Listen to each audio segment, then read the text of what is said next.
फिर से आप सभी का बहुत बहुत स्वागत है मेरे YouTube चैनल आरती श्रीवास्तव मोटिवेशन पे। और एक बार फिर से आप सभी का बहुत बहुत धन्यवाद मेरे साथ मेरे इस सफ़र में एक पड़ाव और पार करने के लिए। आज का जो विषय है ये है मेंटल हेल्थ। ये एक सजेस्टेड वीडियो है, मुझे किसी ने सजेस्ट किया था कि मैं इस टॉपिक पे बोलूँ, तो एक बार मैं उनका भी बहुत बहुत धन्यवाद देना चाहूँगी कि उन्होंने मुझे इस योग्य समझा कि मैं इस विषय पे अपने विचार अच्छे से रख सकती हूँ। और ये जो मेंटल हेल्थ है इसके बारे में हम अक्सर बात करते रहते हैं कि मेंटल हेल्थ अच्छी होनी चाहिए इंसान की।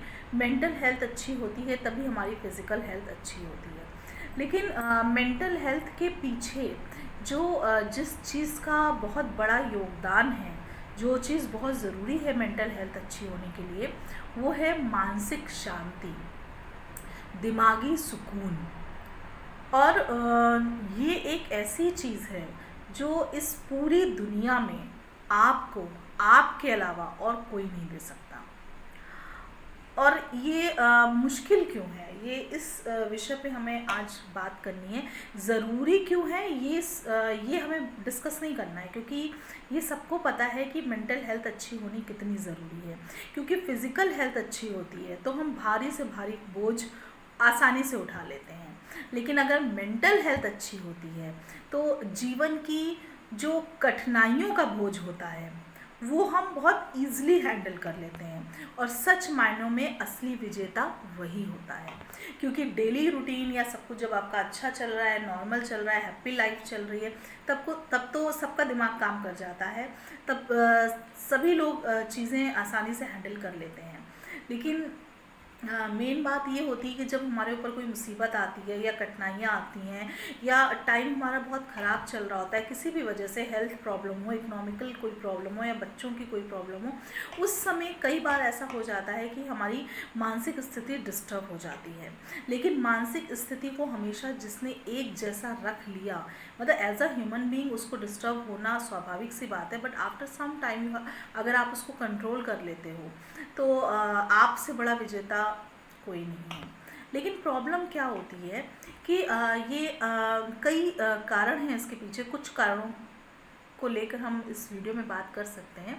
जैसे कि पहला कारण तो ये मैंने जो ये चीज़ देखी है, मैं अपने अकॉर्डिंग बताऊंगी कि searching for perfection of life. जब हम अपना एक परफेक्शन ढूंढने लगते हैं लाइफ में, एक परफेक्ट लाइफ की तलाश करने लगते हैं, तो अक्सर ये होता है कि हमारे दिमाग का सुकून कहीं गायब सा हो जाता है। और ये मत सोचिएगा ये किसी बड़ी उसमें होता है कि हमें बहुत पैसे चाहिए या कुछ हमें प्रमोशन चाहिए। कोई ज़रूरी नहीं है कि हम कुछ बड़ा चाह रहे हो तभी ऐसा हो। अगर ये मेरी वीडियो कई हाउसवाइफ देख रही हो या वर्किंग लेडी जो देख रही हो, जो अक्सर ये चाहती हैं कि हम अपने जो घर में और बाहर प्रोफेशनल लाइफ में बैलेंस अच्छी तरीके से बैठा पाएँ, तो अक्सर क्या होता है, मैं भी उसी में ही आती हूँ, क्योंकि मुझे I want always a perfect life. मैं हर चीज़ में, काम में अपना परफेक्शन मैं भी ढूंढती हूँ, जैसे कि हर लेडीज़ का होता है। तो क्या होता है कि दिमागी सुकून उस समय थोड़ा सा हमारा डिस्टर्ब होने लगता है, क्योंकि होता क्या है कि परफेक्शन बहुत ईज़िली नहीं मिल पाता, कुछ ना कुछ कमी रह जाती है। और अगर मैं अभी तो मैंने हाउस वाइफ की बात करी, जैसे अगर वो चाहें कि हर चीज़ में परफेक्ट कर लूँ, सबको मैं अच्छे से मैनेज कर लूँ, सारे काम को मैं अच्छे से मैनेज कर लूँ, अपनी प्रोफेशनल लाइफ भी मैं अच्छे से मैनेज कर लूँ और मैं ही सब कुछ कर लूँ, मैं हर चीज़ अच्छे से मैनेज कर लूँ, तो लोग मैनेज करते भी हैं, अच्छे से करते हैं। लेकिन कहीं ना कहीं थोड़ी सी प्रॉब्लम आती है, तो हमें हमारा जो दिमागी सुकून है, जो हमारा मेंटल पीस है, वो जाने लगता है। लेकिन अगर हम अपने ऊपर जो मैंने काम किया है, मैंने ये देखा है कि अगर हम धैर्य रखते हैं, चीज़ों को समझते हैं, ये चीज़ समझते हैं कि जब हमारे लाइफ में कोई नई चीज़ एकदम से शुरू होती है तो चीज़ों को बैलेंस करना मुश्किल होगा और लाइफ आपकी धीमे धीमे ही एडजस्ट होगी, है ना। लाइफ किसी भी नई चीज़ों को अडॉप्ट करने में टाइम लगता है, तो चीज़ें ईजिली हैंडल हो जाती हैं। कहने का मतलब ये है कि सोचना और चाहना मत छोड़िए, उसका तरीका चेंज करिए, थोड़ा सा समय दीजिए चीज़ों को। आफ्टर दैट क्या होता है, लोग आजकल मैंने देखा है कि अपनी जॉब से परेशान, जो जिस जॉब में है उस जॉब से परेशान है। ज़्यादातर, सब लोग नहीं लेकिन हाँ ज़्यादातर, किसी कोई प्राइवेट सेक्टर में तो उसको गवर्नमेंट जॉब अच्छी लगती है, कोई गवर्नमेंट जॉब में तो उसको कुछ और परेशानी, उसको कुछ और अच्छा लगता है, कोई बिजनेसमैन है उसको अपने नफ़े नुकसान से प्रॉब्लम, मतलब सब कुछ होता है। तो मैं ये सोचती हूँ, before as a motivational speaker भी मैं ये चीज़ सोचती थी और ये सोच के खुश भी रहती थी कि लोग जॉब को देखते हैं कि मेरे पास ये जॉब नहीं, यार उनके पास तो ये, उनकी सैलरी ज़्यादा, उनका प्रमोशन जल्दी हो रहा है, इस जॉब में बड़ी हेडक है, बड़ा टेंशन है, ये है वो है। तो मैं ये सोचती हूँ कि जब हम जो मैंने जैसे एक रीज़न आपको बताया कि मेंटल सुकून जो हमारा जाने लगता है बिकॉज ऑफ जब हम सर्च करने लगते हैं एक परफेक्ट लाइफ का, उसी तरीके से एक कंपेरिज़न होता है। कंपैरिजन मैं ये नहीं कहती हूँ कि हमेशा करना गलत बात है, लेकिन उसका तरीका कैसा है ये डिपेंड करता है। मैं ये सोचती हूँ कि जो भी आप जॉब कर रहे हैं, जब हम किसी मंदिर में जाते हैं या पूजा होती है, कहीं कुछ जागरण होता है, कुछ भी, या सभी धर्मों में ये चीज़ होती है कि भगवान के चरणों के पास कोई भी चीज़ रखी होती है, तो अगर वो हमें मिल जाती है तो हम बड़े अपने आप को खुशनसीब समझते हैं। हम किसी धार्मिक स्थल पे जाते हैं और पंडित जी ने उठा के या किसी और धर्म की बात करें, वहाँ से हमें उनके पास से कोई चीज़ दे देते हैं, और कभी कभार तो झगड़ा भी होने लगता है कि जोत के पास से या भगवान के पास से हमें ये चीज़ चाहिए।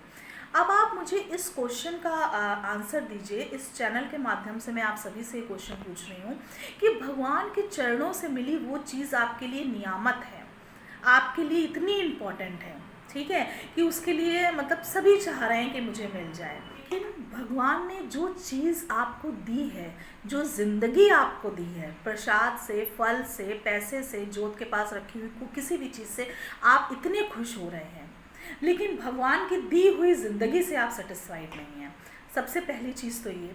और दूसरी बात मुझे ये चीज़ लगती है कि आप जो भी जॉब करते हैं उससे कंपैरिजन मत करिए।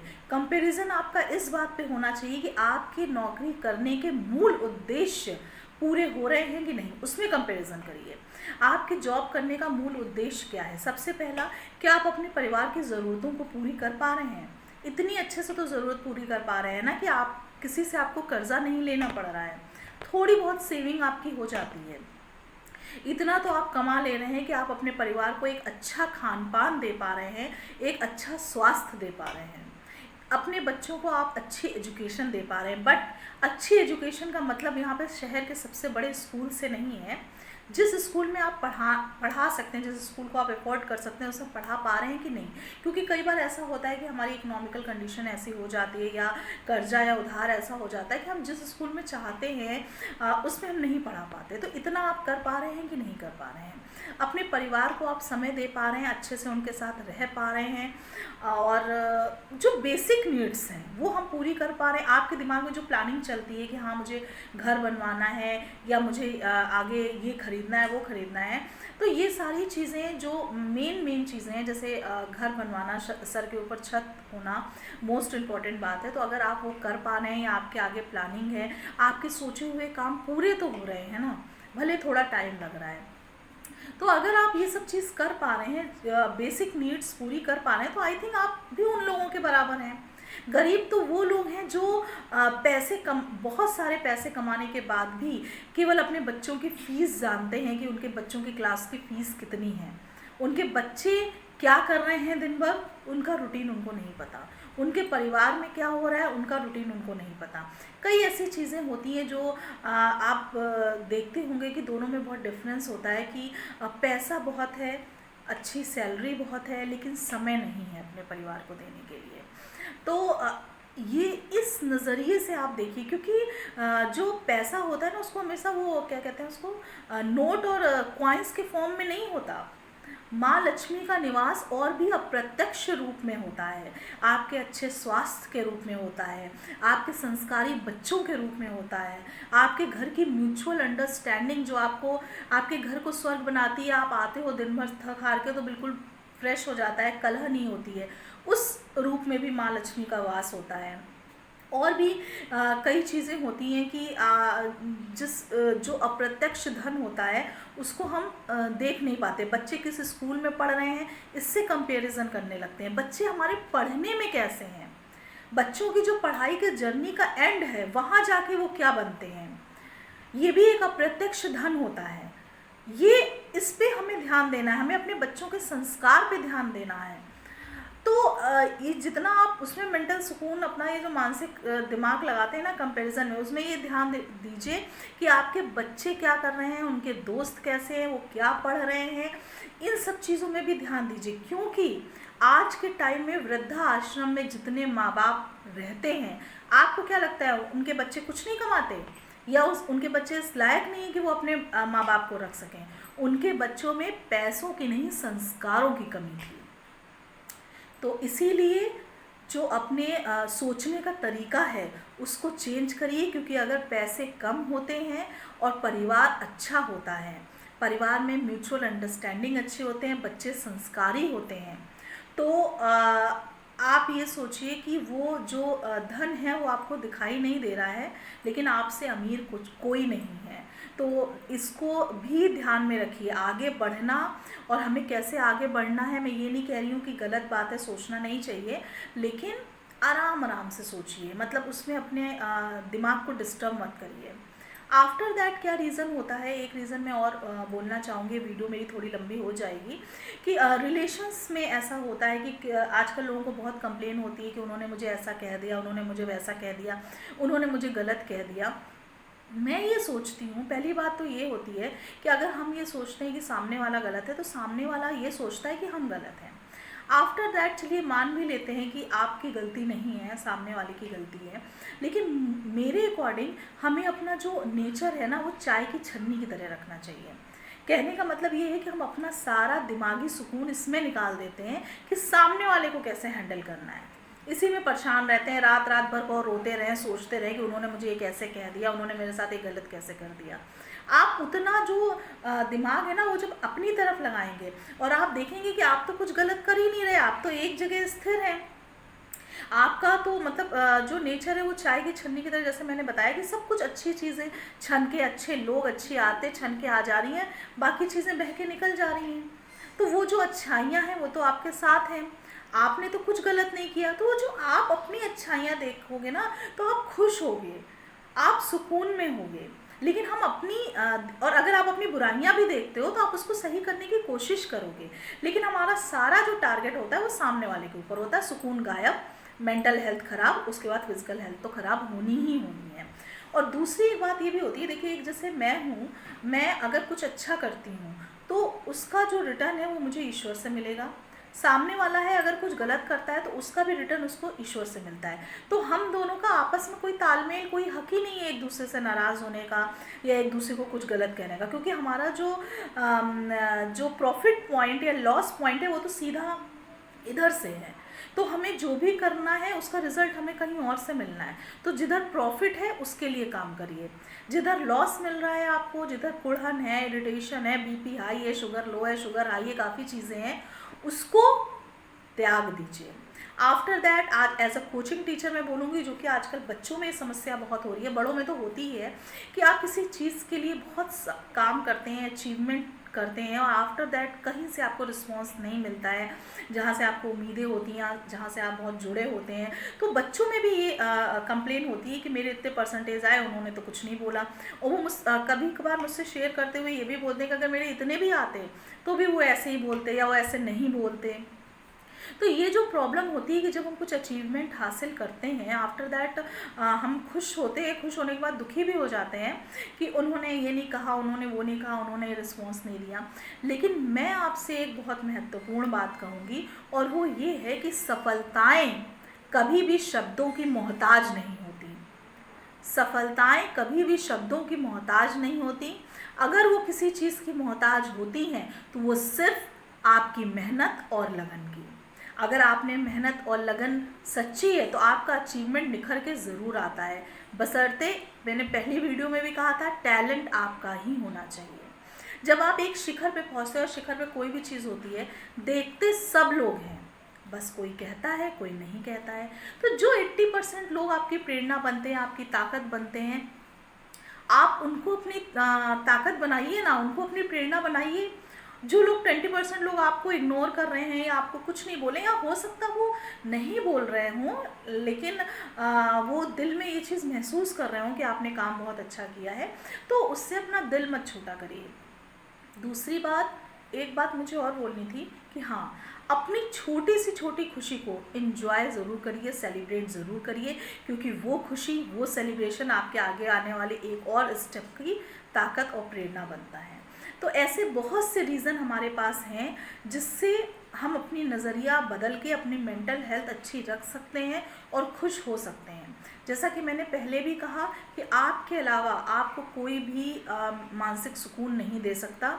अगर आप लोग ये मेरी वीडियो देखने के बाद इस चीज़ को गहराई में सोचेंगे तो आपको ये चीज़ सच में पता चलेगी, किस काम को कैसे करना है, किस काम की टेंशन कैसे लेनी है, किस काम को मैनेज कैसे करना है, अपनी प्रोफेशनल और हाउस लाइफ जो है उसको कैसे मैनेज करना है, चाहे वो जेंट्स हो चाहे वो लेडीज़ हो, कोई भी हो, ये सिर्फ आप और आप ही जानते हैं। तो बस जैसा कि मैंने वीडियो में एक बार कहा कि भगवान की दिए हुए प्रसाद को, भगवान के चरणों में रखे हुए प्रसाद को आप इतना अनमोल समझते हैं, उसी तरीके से भगवान की दी हुई ज़िंदगी को उतना ही अनमोल समझिए, और जैसे उसने ज़िंदगी दी है उस ज़िंदगी को उसका आभार प्रकट करके उसमें जीते चले जाइए और आगे बढ़ने की कोशिश ज़रूर करिए, लेकिन खुशी के साथ। मतलब अशांति मत लाइए अपने दिमाग में। तो यही आपकी ताकत बनती है, और ये जो आपका मानसिक सुकून और जो खुशी होता है, यही आपकी प्रेरणा भी बनती है। तो बस इसी के साथ मैं इस जो वीडियो है उसका अंत करूँगी, और उम्मीद यही करती हूँ कि ये वीडियो आपको पसंद आएगा, क्योंकि सबकी लाइफ परफेक्ट नहीं होती। मैंने अपने लास्ट वीडियो में भी कहा था, कभी किसी को मुकम्मल जहां नहीं मिलता। अगर आपकी लाइफ में कुछ नहीं है तो दूसरे के पास है, तो उसकी भी लाइफ में कुछ ऐसा नहीं होगा जो आपके पास होगा। तो बस यही, अगर आपको मेरा वीडियो पसंद आता है तो इसको लाइक करिए, चैनल को सब्सक्राइब करिए। मुद्दा ऐसा था कि वीडियो थोड़ी लंबी ज़रूर हो गई होगी, तो अपना अनमोल समय इस पर खर्च करिएगा अगर आपको ये वीडियो पसंद आता है।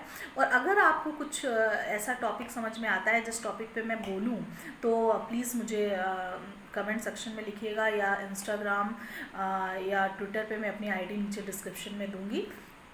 और फिर मैं कोशिश करूँगी कि आपके दिए गए विषयों पे मैं अपने विचार रखूं। तो बस इसी के साथ फिर से मिलेंगे आफ्टर 15 डेज़ एक नए मुद्दे के साथ। मुद्दा आपका भी हो सकता है, मेरा भी हो सकता है, जैसा भी होगा आफ्टर 15 डेज़ फिर से मिलेंगे। बहुत बहुत धन्यवाद।